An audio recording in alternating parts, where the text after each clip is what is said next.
garuk aspal yang dilakukan anggota DPRK Aceh Tengah Susilawati viral di media sosial. Video yang diunggah di akun media sosialnya kini telah ditonton 1 juta lebih. Aksi itu dilakukan Susilawati saat dirinya meninjau proyek pengaspalan jalan di Kecamatan Ketol, Aceh Tengah. Dalam video tersebut memperlihatkan Susilawati menggaruk aspal dengan satu tangannya.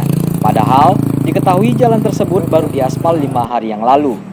Menurut Susilawati yang merupakan anggota Komisi C DPRK Aceh Tengah itu melakukan sidak ke desa Kekuyang, Kecamatan Ketol untuk melihat pengaspalan jalan setelah ia mendapat keluhan dari warga dengan adanya pengerjaan jalan yang terindikasi asal-asalan.